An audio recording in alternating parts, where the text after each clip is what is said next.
جائے، اور اگر تا قیامت دن کا اجالا ہوتا تو اللہ کے علاوہ کون جو رات کا اندھیرا لے آئے؟ اللہ تعالیٰ نے بغیر ستون کے آسمانوں کو بلند کر دیا، یہ سارا نقشہ اللہ نے قائم کیا۔ پھر اللہ تعالیٰ نے اس کا بھی فیصلہ فرما لیا کہ اس دنیا کو ہمیشہ کے لیے نہیں رکھنا بلکہ دنیا کو ختم کرنا ہے۔ پھر اس دنیا کے اندر اللہ تعالیٰ نے طرح طرح کی مخلوقات کو بنایا ہے۔ بعض مخلوق بہت نحیف، ضعیف اور ایسی کمزور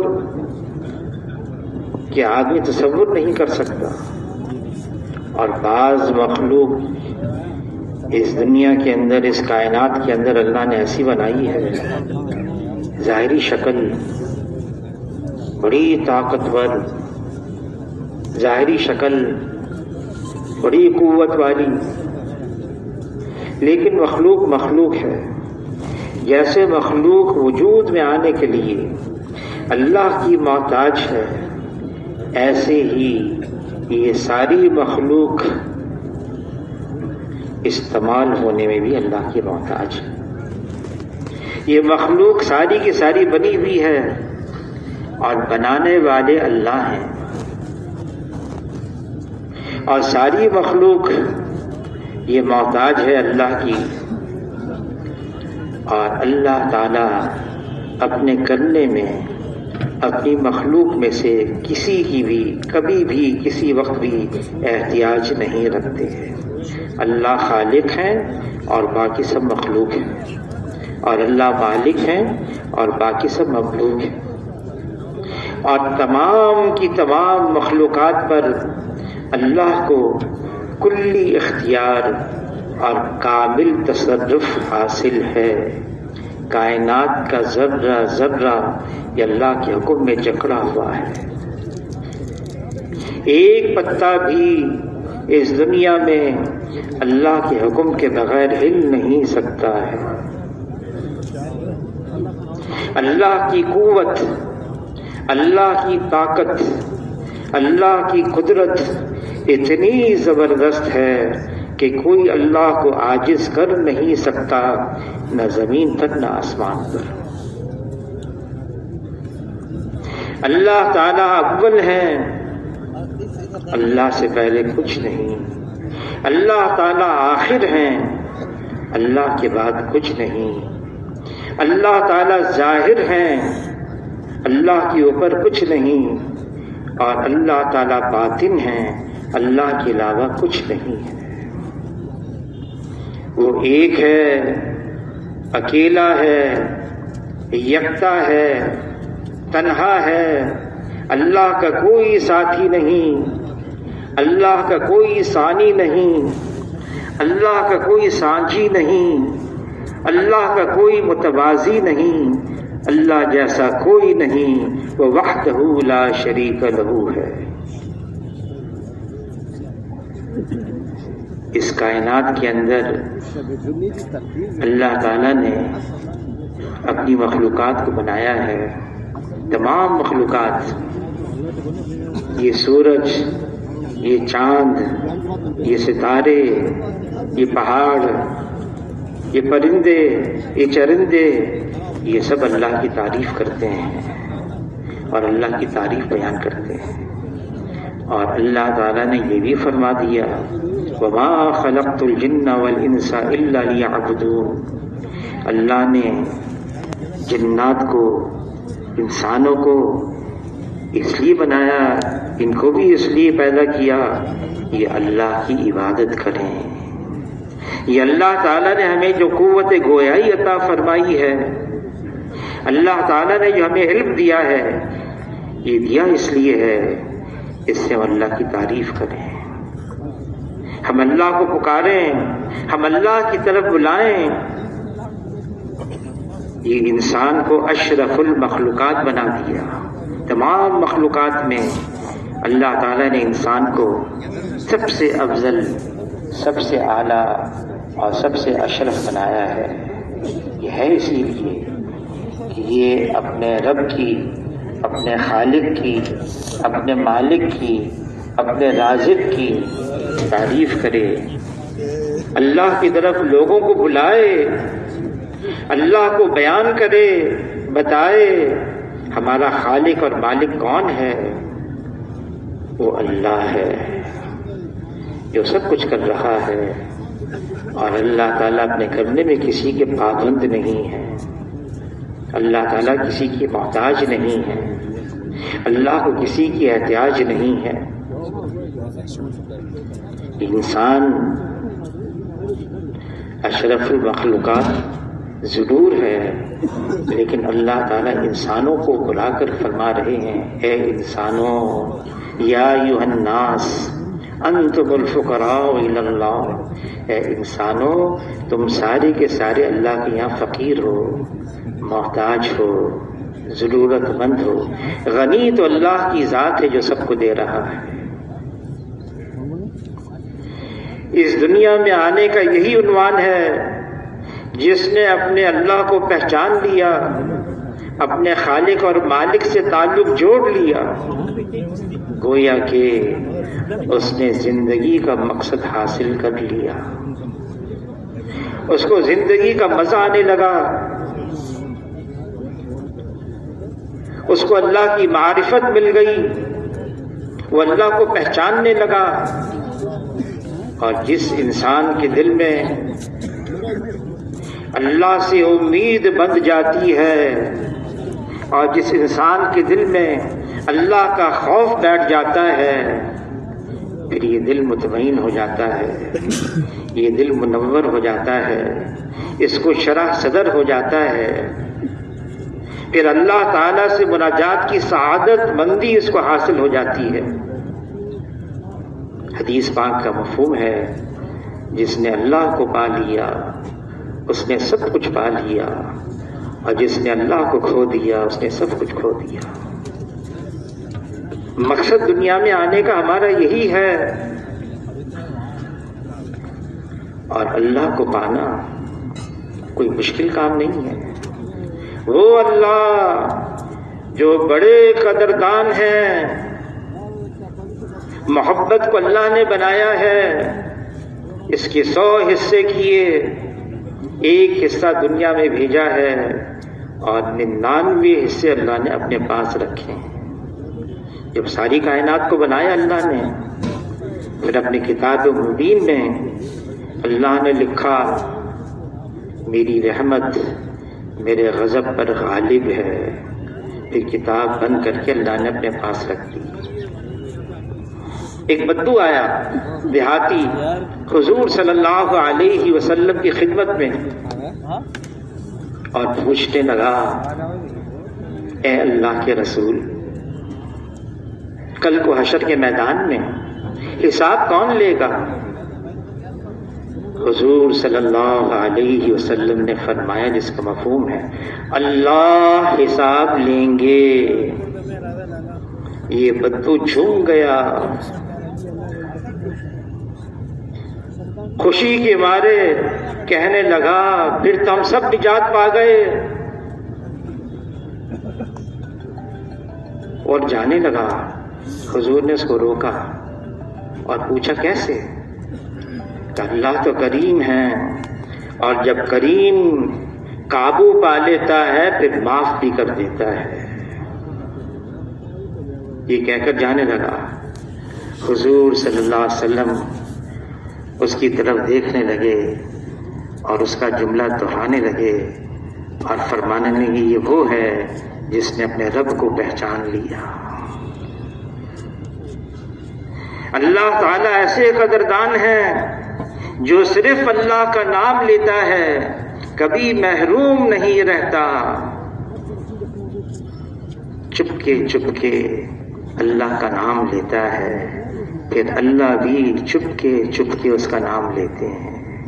کوئی مجمع میں اللہ کا نام لیتا ہے، پھر اللہ تعالیٰ فرشتوں کے مجمع میں اس کا نام لیتے ہیں۔ جو اللہ کا ہے پھر اللہ اس کے ہیں۔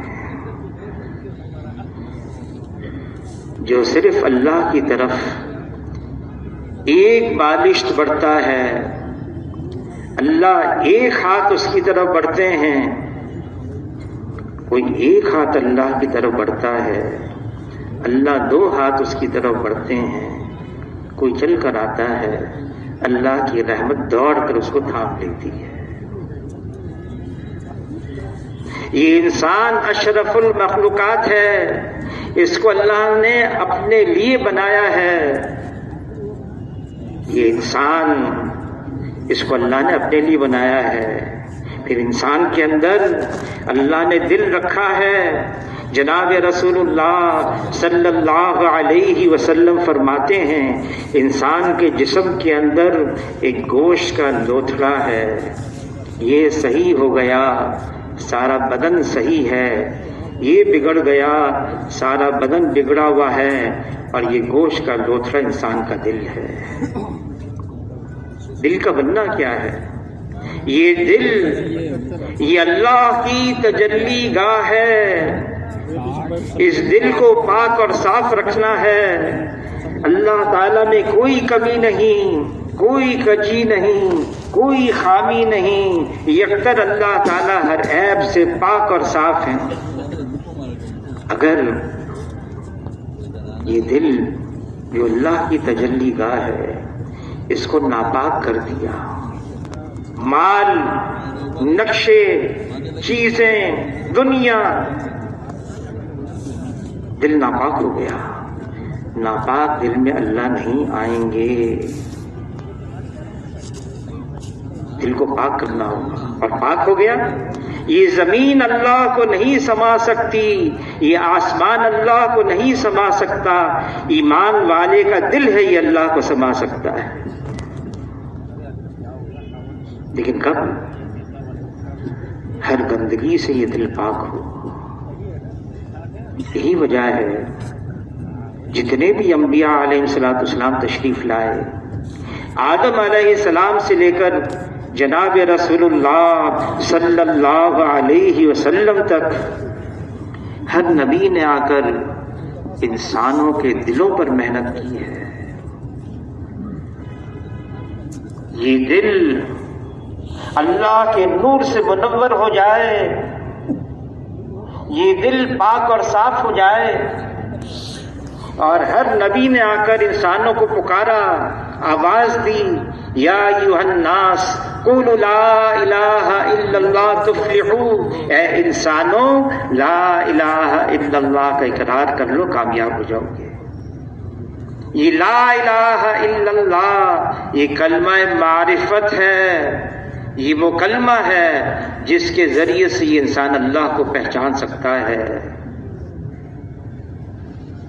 یہ کلمہ، اس کو شروع کیا ہے لا سے، انکار، نفی۔ لا، اللہ کے علاوہ جو کچھ ہے وہ اللہ کا غیر ہے، وہ اللہ کا ما سوا ہے، اور جو اللہ کا غیر ہے وہ اللہ کے بغیر کچھ کر نہیں سکتا ہے۔ مال سے زندگی نہیں بنتی، مال والوں سے زندگی نہیں بنتی، زندگی اس کی بنتی ہے جس کی اللہ بناتے ہیں۔ نقشوں سے، چیزوں سے کام نہیں بنتا، نقشے والوں سے، چیزوں والوں سے کام نہیں بنتا، کام اس کا بنتا ہے جس کی اللہ بناتے ہیں۔ عہدے، منصب، ڈگری، منصب والوں سے، عہدے والوں سے، ڈگری والوں سے عزت نہیں ملتی، عزت اس کو ملتی ہے جس کو اللہ دیتے ہیں۔ اللہ دینے پر آئے کوئی روک نہیں سکتا، اللہ بنانے پر آئے کوئی بگاڑ نہیں سکتا، اور اگر اللہ ہی روک دیں تو پھر کون ہے جو دے سکتا ہے؟ اگر اللہ ہی بگاڑ دیں پھر کون ہے جو بنا سکتا ہے؟ یہ کائنات اللہ کی ہے اور اس کا نظام اللہ چلا رہے ہیں۔ اللہ کے ساتھ تعلق جوڑنا، مال سے نہیں، نقشوں سے نہیں، چیزوں سے نہیں، اللہ کے ساتھ تعلق جوڑنا، ففروا الی اللہ، بھاگو، دوڑو، جلدی کرو، جس کے قبضے قدرت میں سب کچھ ہے، جو سب کچھ کر رہا ہے۔ فیصلہ تو اللہ کا ہے، حکم اللہ کا ہے، غلبہ اللہ کا ہے، ہوگا وہ جو اللہ چاہیں گے۔ جو مخلوق چاہے گی وہ نہیں ہوگا، مخلوق کا چاہنا محض چاہنا ہے، اور اللہ کا چاہنا ہو جانا ہے، اور اللہ کی چاہت ہر چیز پر غالب ہے۔ دنیا کی تمام حکومتوں پر، دنیا کی تمام سلطنتوں پر، دنیا کی تمام بادشاہتوں پر ایک اللہ کی بادشاہت ہے، فیصلہ اللہ کا ہے، حکم اللہ کا ہے۔ کوئی اللہ کے آگے حکم چلا نہیں سکتا، کوئی اللہ کے سامنے دم نہیں مار سکتا، پر نہیں مار سکتا۔ گزرے ہیں ایسے ناداں قسم کے لوگ، دھوکے میں آ گئے۔ مال، نقشے، چیزیں، یہ ملک مصر میرا ہے، دریا بہ رہی ہیں میری ہیں، محلات میرے ہیں، اور کیا نعرہ لگا دیا اس نے، انا ربکم الاعلی، میں سب سے بڑا رب ہوں۔ اللہ تعالیٰ نے فوراً نہیں پکڑا، موسیٰ علیہ السلام، ہارون علیہ السلام کو بھیجا، سمجھاؤ، محنت کرتے رہے، کوشش کرتے رہے۔ جب مان کر نہ دیا اس نے، چند ڈبکیاں پانی کے اندر، چند ڈبکیاں، ہوش ٹھکانے آ گئے۔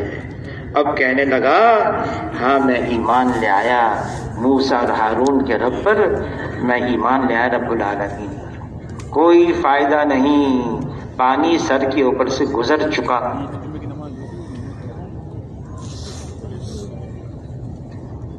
یہ کائنات اللہ کی ہے، کائنات، اس کا ذرہ ذرہ اللہ کے حکم میں جکڑا ہوا ہے۔ پھر اللہ تعالیٰ یہ بھی بتا رہے ہیں، دیکھو سب کو فنا ہے، سب ختم ہو جائے گا۔ جو کچھ نظر آ رہا ہے، طرح طرح کی چیزیں اس دنیا کے اندر، اس کائنات میں، اس کو سب کو فنا ہے، ختم ہونا ہے ان کو، باقی رہنے والی ذات صرف ایک اللہ کی ہے۔ وقت آئے گا اللہ سب کو ختم کر دیں گے، زمین بھی، آسمان بھی، پہاڑ بھی، دریا بھی، سورج اور چاند بھی، یہ انسان بھی، پھر فرشتے بھی، ملک الموت، سب ختم۔ اللہ پوچھیں گے کون باقی رہا؟ اے اللہ آپ ہیں اور پھر میں ہوں۔ اللہ تعالیٰ ملک الموت کو بھی، اس کی بھی جان لے لیں گے، وہ بھی مر جائے گا۔ اللہ تعالیٰ سوال کریں گے لمن الملک اليوم، آج کس کی بادشاہت ہے؟ کوئی جواب دینے والا نہیں ہوگا، خود اللہ جواب دیں گے، للہ الواحد القہار، ایک اللہ کی بادشاہت ہے۔ وہ اللہ جس نے سب کچھ بنایا ہے، اس نے محبت کو بھی بنایا ہے، اس کو اپنی مخلوق سے محبت ہے۔ الخلق عیال اللہ، یہ ساری مخلوق اللہ کا کنبہ ہے۔ پھر اللہ تعالیٰ نے اپنی تمام مخلوق سے محبت کا اظہار فرمایا، بغیر کسی حاجت کے، بغیر کسی ضرورت کے۔ اللہ تعالیٰ جو اپنی مخلوق سے محبت کا اظہار فرما رہے ہیں، طرح طرح کے احسانات، انعامات، تعریف کر رہے ہیں۔ کسی کی حاجت نہیں اللہ کو، لیکن اللہ تعالیٰ یہ بتانا چاہ رہے ہیں یہ مخلوق اللہ کی ہے، اللہ نے بنایا ہے۔ پھر اللہ تعالیٰ یہ بھی فرما رہے ہیں، جناب رسول اللہ صلی اللہ علیہ وسلم کی زبانی، جو اللہ کی مخلوق سے محبت رکھے گا وہ اللہ کے یہاں بہت ہی پیارا ہوگا۔ پھر انسان اللہ تعالیٰ نے اس محبت کے اظہار کے لیے انبیاء علیہ السلام کو بھیجا، پھر حضور صلی اللہ علیہ وسلم کے بعد یہ امت کو اللہ نے بنایا ہے۔ یہ حضور صلی اللہ علیہ وسلم کی امت جو سب سے آخر میں آئی ہے، یہ سب سے پہلے جنت میں جائے گی۔ کیوں؟ اللہ تعالیٰ نے اس امت کی جو تعریف بیان کی ہے، کنتم خیر امت اخرجت للناس، اللہ نے اس امت کو انسانوں کی بھلائی اور خیر خواہی کے لیے بنایا ہے اور بھیجا ہے، نکالا ہے۔ ہماری زندگی کا عنوان اللہ کی عبادت ہے، اللہ کی تعریف کرنا ہے، اللہ کی توحید بیان کرنا ہے، اور اللہ کی مخلوق اور انسانوں کے ساتھ خاص طور سے خیر خواہی اور بھلائی کرنی ہے۔ انسانوں کے ساتھ بھلائی کیا ہے؟ انسانوں کے ساتھ خیر خواہی کیا ہے؟ یہ دنیا دھوکہ دیتی ہے، انسانوں کو اس دھوکے سے نکالنا ہے۔ حضور صلی اللہ علیہ وسلم فرماتے ہیں، یہ دنیا یہ دارالغرور ہے، دھوکے کی جگہ ہے، اور جس اللہ نے اس دنیا کو بنایا ہے وہ کلام پاک میں فرما رہے ہیں یہ اللہ لعب ہے، کھیل تماشا ہے۔ حضور صلی اللہ علیہ وسلم خبردار کر رہے ہیں، اس دنیا سے بچو، یہ ہاروت اور ماروت سے زیادہ جادو کرنے والی ہے۔ دنیا اس کا گھر ہے جس کا آخرت میں کوئی گھر نہیں، دنیا اس کا مال ہے جس کا آخرت میں کوئی مال نہیں، اور دنیا کے لیے وہ جمع کرے جس میں ذرا بھی عقل نہیں۔ فرمایا اس دنیا کو اپنا سردار نہ بناؤ، یہ تمہیں اپنا غلام بنا دے گی۔ حضور صلی اللہ علیہ وسلم اس امت کو بتا رہے ہیں کیا کرنا ہے۔ یہ دنیا دھوکہ دیتی ہے، اس دھوکے سے اپنے آپ کو بھی بچانا ہے اور باقی انسانوں کو بھی بچانا ہے۔ دھوکے سے بچانا ہے ہمارا کام ہے۔ پہلے تو انبیاء علیہ السلام تشریف لاتے، وہ بتاتے، اب یہ امت ہے۔ فرمایا جب میری امت دنیا کو بڑی چیز سمجھنے لگے گی، اسلام کی ہیبت اور وقت دلوں سے نکل جائے گی۔ اس دنیا کی اللہ کے یہاں کوئی قیمت نہیں ہے۔ اگر مچھر کے پر کے برابر بھی یہ دنیا اللہ کی نگاہ میں قیمتی ہوتی، اللہ تعالیٰ کافروں کو ایک گھونٹ پانی کا نہ دیتے۔ دنیا بے قیمت ہے۔ حضور صلی اللہ علیہ وسلم بے سر و سامانی، حضور صلی اللہ علیہ وسلم کا سامان تھا۔ قسمہ کرسی حضور صلی اللہ علیہ وسلم کا سرمایہ تھا۔ فقر اور فاقہ حضور صلی اللہ علیہ وسلم کا فخر تھا۔ اگر چاہتے جناب رسول اللہ صلی اللہ علیہ وسلم، اگر چاہتے جبرائیل علیہ السلام اللہ کی طرف سے پیشکش لے کر آئے، اے اللہ کے رسول آپ چاہیں آپ کو ملک النبیہ بنا دیا جائے، نبوت کے ساتھ بادشاہت دی جائے، اگر آپ چاہیں۔ ایسے نبی گزرے، سلیمان علیہ السلام، داؤد علیہ السلام، یوسف علیہ السلام کو اللہ نے حکومت دی، آپ چاہیں آپ کو ملک النبیہ بنا دیا جائے، نبوت کے ساتھ بادشاہت، یا آپ چاہیں آپ کو عبد النبیہ بنا دیا جائے، نبوت کے ساتھ بندگی، دونوں میں اختیار ہے۔ حضور صلی اللہ علیہ وسلم نے جبرائیل علیہ السلام کی طرف دیکھا کہ حضور صلی اللہ علیہ وسلم فرماتے ہیں میرے 2 مشیر آسمانوں پر ہیں اور میرے 2 مشیر زمین پر ہیں۔ آسمانوں کے مشیر جبرائیل علیہ السلام، میکائیل علیہ السلام، اور زمین پر جو مشیر ہیں وہ ایک ابو بکر رضی اللہ تعالیٰ عنہ ہیں اور ایک عمر بن الخطاب رضی اللہ تعالیٰ عنہ۔ جبرائیل علیہ السلام کی طرف دیکھا، پیشکش آئی اللہ کی طرف سے. جبرائیل علیہ السلام نے ہاتھ نیچے کو کر دیا. حضور صلی اللہ علیہ وسلم نے عبد النبیہ کو پسند فرمایا. جبرائیل علیہ السلام مکہ مکرمہ میں عرض کیا اے اللہ کے رسول آپ چاہیں آپ کے لیے مکے کے پہاڑ کو سونے کا بنا دیا جائے. پھر یہ سونے کا پہاڑ جہاں آپ چلیں یہ سونے کا پہاڑ آپ کے ساتھ چلے.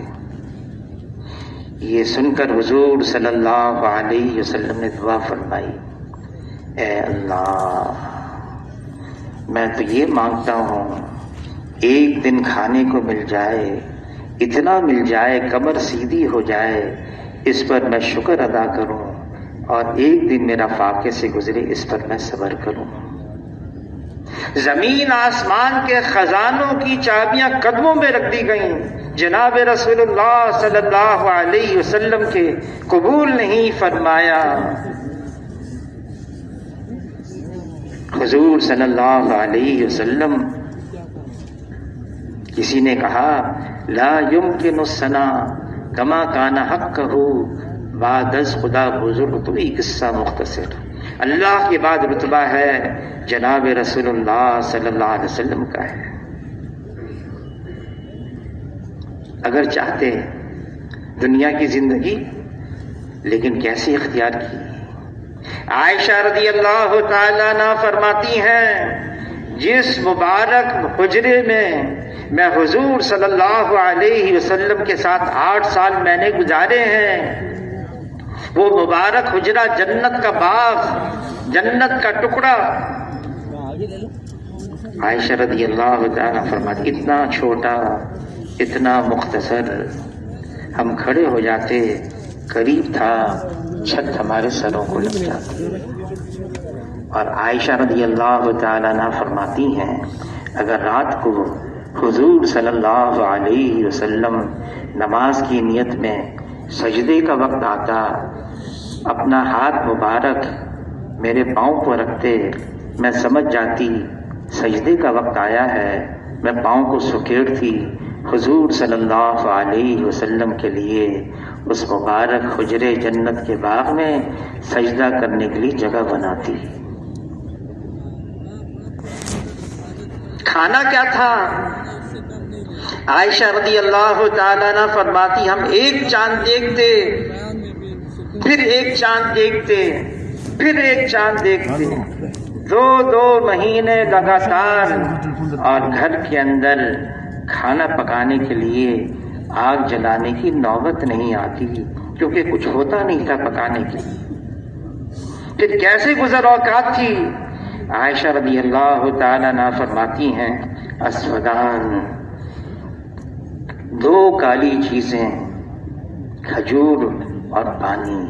اور فرماتی ہیں عائشہ رضی اللہ تعالیٰ عنہ یہ بھی کبھی بھی حضور صلی اللہ علیہ وسلم نے پیٹ بھر کر نوش نہیں فرمایا. صبح کو کچھ کھا لیتے, پھر شام کو کچھ نہیں کھاتے, شام کو کھا لیتے, صبح کو کچھ نہیں کھاتے. اور کب تک؟ عائشہ رضی اللہ تعالیٰ عنہ فرماتی ہیں حضور صلی اللہ علیہ وسلم کا وصال ہو گیا, رات کا اندھیرا چھا گیا, دل میں تقاضا پیدا ہوا میں حضور صلی اللہ علیہ وسلم کا چہرہ مبارک دیکھوں. عائشہ رضی اللہ تعالیٰ عنہ فرماتی ہیں گھر کے چراغ میں تیل نہیں تھا جلانے کے لیے, میں پڑوسن کے گھر گئی, ادھار سے تیل مانگ کر آئی, اس ادھار تیل سے میں نے گھر کے چراغ کو جلایا, پھر میں نے حضور صلی اللہ علیہ وسلم کا چہرہ انور دیکھا. کسی نے کہا اچھا اس رات تمہارے گھر میں چراغ جلانے کے لیے تیل بھی نہیں تھا؟ تو عائشہ رضی اللہ تعالیٰ عنہ فرماتی ہیں اگر تیل ہوتا تو میں بھوک کی وجہ سے پینا چاہتی. اس جملے سے علماء حضرات فرماتے ہیں حضور صلی اللہ علیہ وسلم دنیا سے پردہ فرما رہے ہیں اور گھر میں فاقہ ہے, سب اختیاری, گھر میں فاقہ ہے. وقت آیا ایک امت پر آیا صحابہ کا دور، کیسر اور کسرا کے خزانے آ گئے، صحابہ رونے لگے۔ کسی نے کہا کیوں رو رہے ہو؟ کہا حضور صلی اللہ علیہ وسلم تو مجموع خیر تھے، ان کے زمانے میں تو یہ نہیں آیا، وہ تو ایسے ہی چلے گئے۔ ایسا نہ ہو اللہ تعالی ہماری قربانیاں اور مشقت کا بدلہ دنیا میں ہی دے رہے ہوں، اس پر رو رہے ہیں۔ حضور صلی اللہ علیہ وسلم دنیا میں اس طرح سے زندگی گزار کر گئے ہیں اور امت کو ترغیب دی، ساری امت کو، کن فی الدنیا کأنک غریب وعابر سبیل، دنیا میں ایسے رہو جیسے مسافر، بلکہ راہ چلتا ہوا مسافر۔ ایک راستہ چلتا ہوا مسافر، کیا سامان ہوگا اس کے پاس؟ سلمان فارسی رضی اللہ تعالیٰ عنہ، موت کا وقت قریب آیا، بڑی زاہدانہ زندگی گزاری۔ عمر رضی اللہ تعالیٰ نے اپنے دور میں گورنر بنایا، موت کا وقت آیا، رونے لگے۔ کہ کیوں روتے ہو؟ ایسی زاہدانہ زندگی، نہ کوئی مال، نہ کوئی نقشے، نہ کوئی چیزیں۔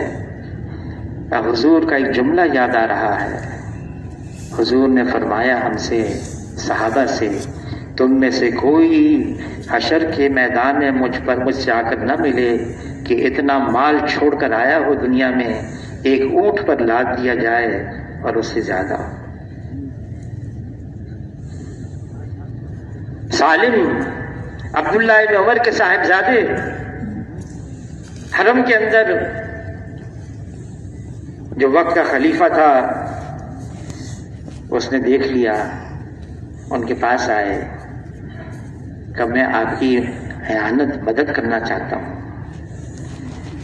تو سالم نے کہا حرم کے اندر میں اللہ کے غیر سے مانگوں؟ تو بیٹھ گئے۔ جب سالم اٹھے حرم سے باہر گئے، یہ پیچھے پیچھے، اب تو آپ حرم سے باہر آ گئے۔ کہا تم میری کیا مدد کرنا چاہتے ہو؟ میری دنیا کی مدد کرنا چاہتے ہو یا آخرت کی مدد؟ کہا آخرت کی مدد تو میرے اختیار میں نہیں، ہاں دنیا کی مدد کرنا چاہتا ہوں۔ تو کہا جس کی یہ ساری کی ساری دنیا ہے، اس سے بھی میں نے کبھی یہ دنیا نہیں مانگی ہے۔ ایک بہت بڑے عالم گزرے ہیں، میکائیل بن سلیمان منصور عباسی، خلیفہ وقت بن گئے، لوگ ان کے پاس آتے، ہاتھ پر بیعت کرتے۔ میکائیل بن سلیمان بھی آئے، ان کے ہاتھ پر بیعت کی۔ تو منصور عباسی نے کہا آپ تو بہت بڑے عالم ہیں، بہت اہل اللہ میں سے ہیں، بزرگ ہیں، مجھے کچھ نصیحت فرمائیں۔ تو فرمایا ایسی نصیحت کروں جس کو میں نے آنکھوں سے دیکھا ہے، یا ایسی نصیحت کروں جس کو میں نے کانوں سے سنا ہے؟ تو منصور عباسی کہنے لگے جس کو تم نے آنکھوں سے دیکھا ہے وہ مجھے نصیحت کرو۔ تو میکائیل بن سلیمان کہنے لگے عمر بن عبدالعزیز رحمۃ اللہ علیہ، ان کے 11 بیٹے تھے، جب انتقال ہوا 18 دینار ترکے میں چھوڑے، بس 18 دینار، 11 بیٹے ہیں۔ کہ 4 دینار تو اسے ان کی قبر خریدی گئی، باقی بیٹوں میں تقسیم ہو گئے۔ پھر میکائیل بن سلیمان کہنے لگے کہ ایک اور بادشاہ بھی گزرے ہیں، خلیفہ گزرے ہیں، اور ان کا قصہ سناتا ہوں۔ ان کا جب انتقال ہوا ان کے بھی 11 بیٹے تھے، اور ترکے میں ہر بیٹے کے لیے 10,000 دینار چھوڑ کر گئے۔ لیکن اللہ کی قسم میں نے ان آنکھوں سے دیکھا، عمر بن عبدالعزیز کے ایک بیٹے کو ایک دن میں 100 گھوڑے صدقہ دیے جہاد کے لیے، اور میں نے جس نے 10,000 دینار چھوڑے بیٹوں کے لیے، ایک ایک بیٹے کے لیے، اس کے ایک بیٹے کو دیکھا وہ دمشق کے بازار کے اندر بھیک مانگ رہا ہے۔ عمر بن عبدالعزیز جب انتقال ہونے لگا، کسی نے کہا آپ نے اپنے بیٹوں کے ساتھ وہ کیا جو کسی اور نے نہیں کیا۔ کیا آپ نے ان کے لیے کچھ نہیں چھوڑا؟ کہ میں ان کے لیے تقوی چھوڑ کر جا رہا ہوں۔ اگر یہ متقی ہیں، اللہ متقیوں کا دوست ہے، اللہ خود ان کے لیے کفایت کر جائے گا۔ حضور صلی اللہ علیہ وسلم نے اس امت کو اعمال دیے، اعمال، بے سہارا نہیں چھوڑا۔ جاؤ بیچ چوراہے پر نہیں، ایسے اعمال دیے ہیں اس امت کو، اگر یہ امت ان اعمال پر آ جائے۔ عمر رضی اللہ تعالیٰ عنہ جب بیت المقدس فتح کرنے کے لیے گئے تو یوں فرمانے لگے، اللہ نے ہمیں عزت دی ہے اسلام کی وجہ سے، اگر اسلام کے علاوہ عزت حاصل کریں گے اللہ ہمیں ذلیل کر دیں گے۔ ہماری عزت، ہماری شرافت مال نہیں، نقشے نہیں، چیزیں نہیں، ہماری عزت اور شرافت تو حضور صلی اللہ علیہ وسلم والے اعمال ہیں۔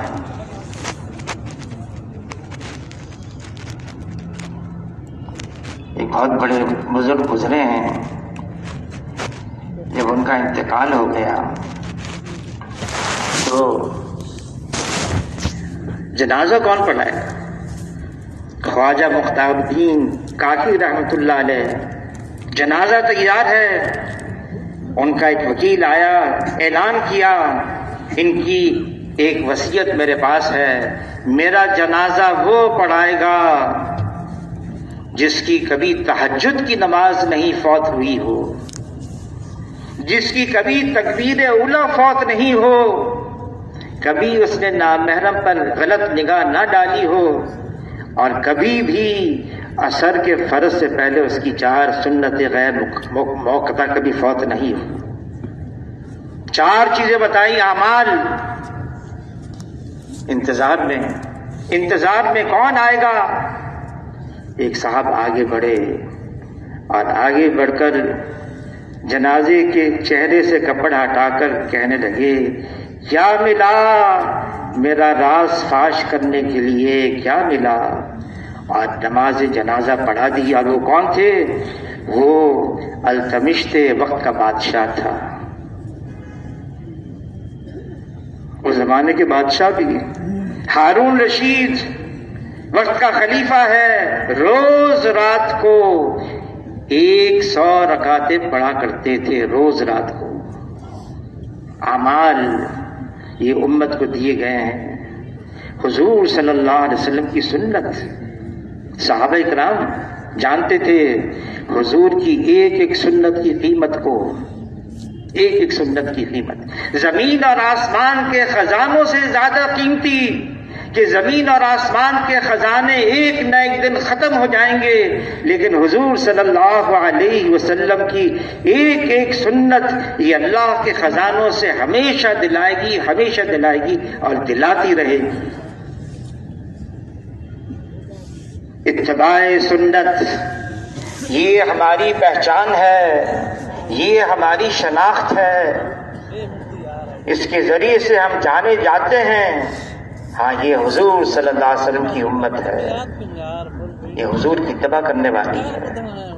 پھر یہ امت کو اللہ نے جو دعوت کا کام دیا ہے، دعوت اللہ، قل ھذہ سبیلی ادعو الی اللہ علی بصیرۃ انا ومن اتبعنی۔ اے محمد صلی اللہ علیہ وسلم کہہ دیجئے یہ ہے میرا راستہ، اللہ کی طرف بلانا۔ میرا بھی یہ راستہ ہے، جو میرے متبع ہیں، میرے پیچھے چلنے والے، ان کا بھی یہ راستہ ہے۔ اللہ کی طرف بلانا، وہ ایک ہے، اکیلا ہے، یکتا ہے، وہ خالق ہے اور باقی سب مخلوق ہے، وہ مالک ہے اور باقی سب مملوک، وہ رازق ہے اور باقی سب مرزوق، وہ غالب ہے اور باقی سب مغلوب۔ وہ ہے اس کائنات کا خالق اور مالک۔ اس اللہ کو پہچانو اور اس اللہ کو راضی رکھو۔ اللہ کی رضا یہ سب سے بڑی دولت ہے۔ اللہ کو جس نے راضی کر لیا اس کی دنیا بھی بن گئی، اس کی آخرت بھی بن گئی۔ کیا دنیا کے پیچھے ہم پڑ گئے ہیں؟ دنیا کی کیا حیثیت؟ حضور صلی اللہ علیہ وسلم فرماتے اس کا مفہوم ہے، یہ دنیا کی محبت ہر خطا کی جڑ ہے۔ دنیا کی محبت، فرمایا ایک وقت آنے والا ہے میری امت پر جیسے بھوکے کھانے پہ ٹوٹ پڑتے ہیں، یہ غیر میری امت پہ ٹوٹ پڑیں گے۔ کھانا ہوتا ہے نا، دسترخوان بچ جاتا ہے، بھوکے ہوں اور دسترخوان بھی بچ گیا، کوئی روک ٹوک بھی نہیں، بلاتے آؤ آؤ، یہاں کھانا بڑا لذیذ ہے، نرم ہے، گرم ہے، ایک دوسرے کو دعوت دیتے ہیں آ جاؤ کھانے کے لیے۔ فرمایا ایک وقت آنے والا ہے میری امت پر جیسے بھوکے کھانے پہ ٹوٹ پڑتے ہیں، یہ غیر میری امت پہ ٹوٹ پڑیں گے۔ صحابہ کرام حیران، اے اللہ کے رسول، کیا اس وقت مسلمان تعداد میں تھوڑے رہ جائیں گے؟ فرمایا نہیں، تعداد میں ہوں گے بہت زیادہ، لیکن ان کی حیثیت سمندر کے جھاگ کی طرح ہو جائے گی۔ یہاں کراچی میں سمندر ہے نا، سمندر میں لہریں اٹھتی ہیں، پھر وہ لہریں وہ کنارے سے ٹکراتی ہیں، پھر جھاگ بنتی ہے، پھر دوسری لہر پیچھے سے آتی ہے، اس جھاگ کو ادھر لے جاتی ہے، ایک تیسری لہر آتی ہے اور جھاگ کو وہاں سے پھر یہاں لے کر آتی ہے۔ وہ سمندر کی جھاگ سمندر کی لہروں کے رحم و کرم پر ہوتی ہے۔ صحابہ کرام نے عرض کیا اللہ کے رسول ایسا کیوں ہوگا؟ فرمایا اس لیے کہ ان کے اندر وہن کی بیماری پیدا ہو جائے گی۔ عرض کیا وہن کی کیا بیماری ہے؟ فرمایا حب الدنیا و کراہیت الموت، دنیا کی محبت اور موت سے کراہیت۔ جب یہ مرض امت کے اندر عام ہو جائے گا پھر امت غیروں کا مقابلہ کر نہیں سکتی۔ حضور صلی اللہ علیہ وسلم نے صحابہ کرام پر ایسی محنت فرمائی، دنیا کی محبت نکل گئی۔ کسی نے کہا جب اللہ کی محبت آتی نا، ایک تجھ سے کیا محبت ہو گئی، ساری دنیا سے وحشت ہو گئی، ہر تمنا دل سے رخصت ہو گئی، اب تو آجا، اب تو خلوت ہو گئی۔ یہ دنیا کی محبت ہر خطا کی جڑ ہے۔ حضور صلی اللہ علیہ وسلم نے اسے ڈرایا ہے، بچو اس سے، یہ جادوگر ہے، ہاروت اور ماروت سے زیادہ جادو کرنے والی ہے۔ امام غزالی رحمۃ اللہ علیہ مصروفیت، تبلیغ، تعلیم، تصنیف، تصوف، گھر آ گئے۔ کئی دنوں کے بعد بیوی نے کہا کیوں آئے ہو گھر میں، کچھ ہے نہیں کھانے کو؟ امام غزالی رحمۃ اللہ علیہ خوشی کے مارے کودنے لگے۔ بیوی نے پوچھا کیا ہوا؟ کہ میرے گھر وہ آ گیا جو حضور کے گھر رہا کرتا تھا۔ ہم ان چیزوں سے گھبراتے ہیں؟ نہیں، حضور صلی اللہ علیہ وسلم نے اختیار کیا ہے یہ ساری چیزیں اور امت کو بتا دیا کہ مقصد کیا ہے، اپنے خالق اور مالک کو راضی کرنا ہے۔ مانگنا اللہ سے ہمیشہ عافیت چاہیے، اللہ سے ہمیشہ خیریت مانگنی چاہیے، اللہ سے ہمیشہ سہولت، آسانی اور سلامتی مانگنی چاہیے۔ لیکن اگر رضا بالقضاء کوئی چیز آ گئی، مشکلات آتی ہیں، حضور صلی اللہ علیہ وسلم فرماتے ہیں جتنا مجھے ستایا گیا کسی کو اتنا نہیں ستایا گیا، جتنا مجھے ڈرایا گیا کسی کو اتنا نہیں ڈرایا گیا۔ دنیا کے اندر. کیوں؟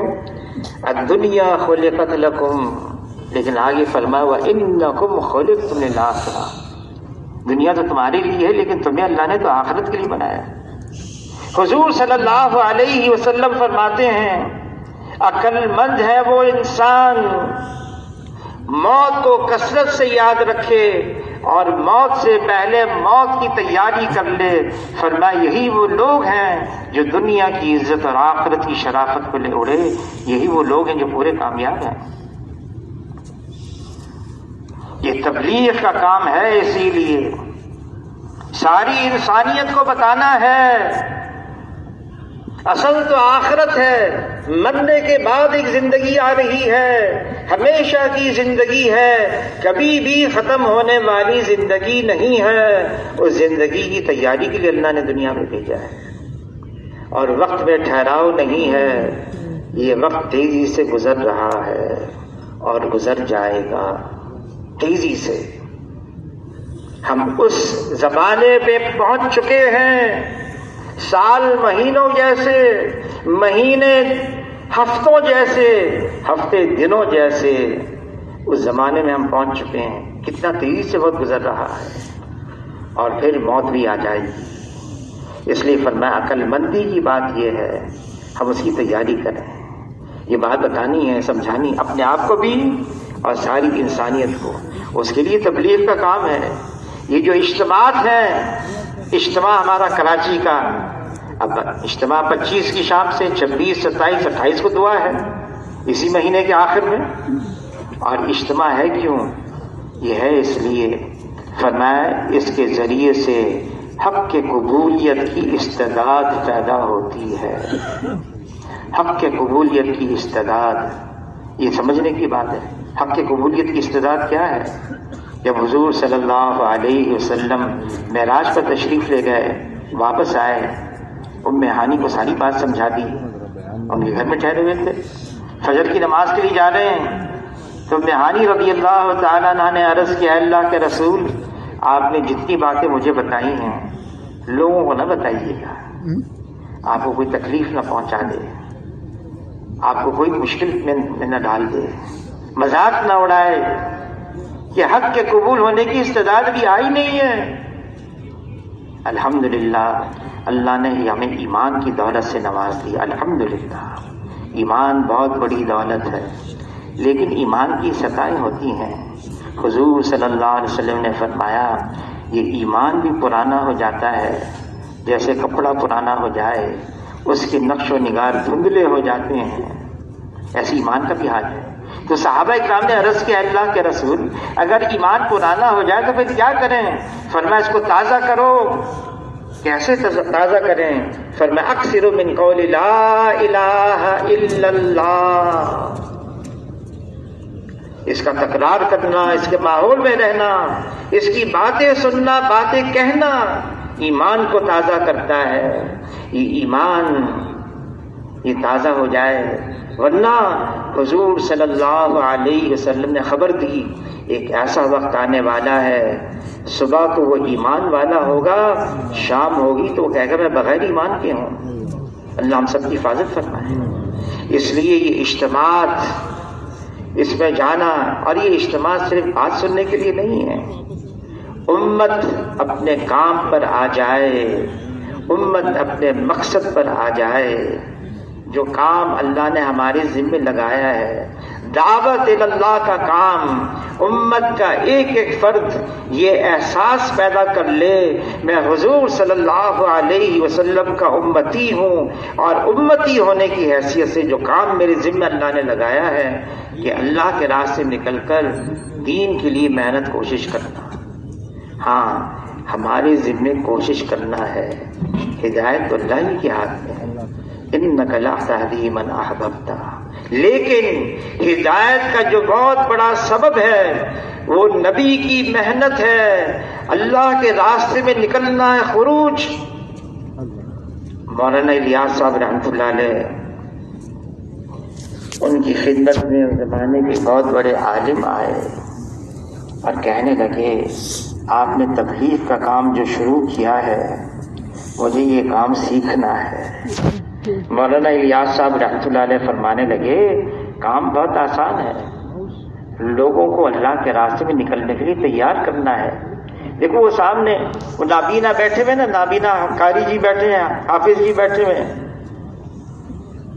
ایک نابینا حافظ جی بیٹھے تھے ذرا فاصلے پر، کہا جاؤ اور ان کو 3 دن کے لیے تیار کرو جماعت میں نکلنے کے لیے۔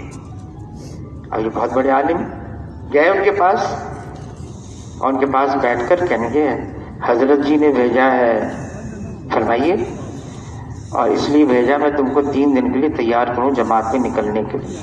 کہا حضرت جی نے بھیجا ہے؟ ہاں، کہ میں تیار ہوں۔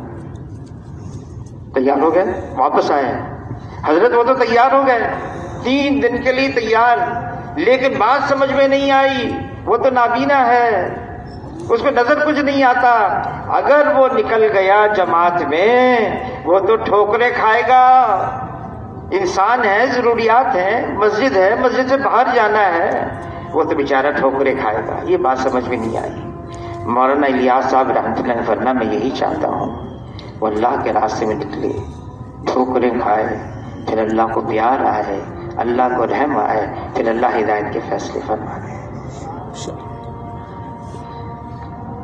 انتظامی چلوں سے مولانا یوسف کاندھیلوی رحمۃ اللہ علیہ فرمانے لگے انتظامی چلوں سے فائدہ ہوگا، ثواب ہوگا، اثر بھی پڑے گا، لیکن باطل کی جڑیں کھوکھلی ہو جائیں یہ تو قربانی کے چلوں سے ہوگا۔ حالات سازگار نہیں، آدمی پھر بھی پوری کوشش کر کے نکلے۔ انفروا خفافا وثقالا، نکلو اللہ کے راستے میں، ہلکے ہو یا بوجھل ہو نکلو۔ ہمارے بڑوں نے ہمیں ہدف دیا ہے، 4000 جماعتیں دینی ہیں، چلے 3 چلے کی، 30 جماعتیں ملکوں کی دینی ہیں، 30 جماعت اندرون ملک کی دینی ہے، اور حضرات نے ہم پر اعتماد کیا ہے۔ کراچی یہ تو بہت بڑا شہر ہے، شہر کا ملک ہے، کئی ملک ہیں اس میں تو، اور یہ امت ہے، یہ کام ایسا ہے تبلیغ کا کام، اس سے امت پناہ ظاہر ہوگا۔ یہ امت کوئی قوم کا نام نہیں، خاص قوم، یہ امت نہیں، کوئی خاص علاقے والے، خاص زبان والے، خاص طبقے والے نہیں، یہ مختلف قوموں والوں سے، علاقے والوں سے، زبان والوں سے یہ امت بنی ہے۔ کیسے بنی ہے؟ فرمایا میری امت جسد واحد کی طرح سے ہے، ایک جسم کی مانند ہے۔ حضور کے زمانے میں صہیب رومی ہیں، سلمان فارسی ہیں، بلال حبشی ہیں، کوئی اوس قبیلے کا ہے، کوئی خزرج قبیلے کا ہے، کوئی مہاجر ہے، کوئی انصار ہے، سب اکٹھے اور ایک ہیں۔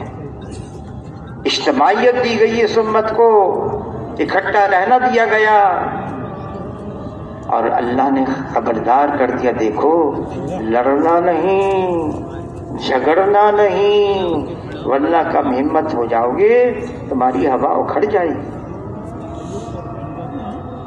ابھی تبلیغ کا کام ہے، موقع بھی آ گیا، ہمیں نکلنا بھی ہے اللہ کے راستے میں۔ ہر مسجد سے جماعتیں تیار ہو جائیں، چلے 3 چلے کی جماعت، ملکوں کی جماعت، اور یہاں تو ہر مسجد والوں نے ارادہ کیا ہم اجتماع سے پہلے بھی جماعتیں دیں گے، اجتماع پر بھی جماعتیں دیں گے۔ اب اس کے لیے فرمائیں کون کون ساتھی اس کے لیے تیار ہیں؟ 4 مہینے کے لیے، سال کے لیے، 7 ماہ کے لیے، ملکوں کے لیے، فرمائیں جی اس کے لیے۔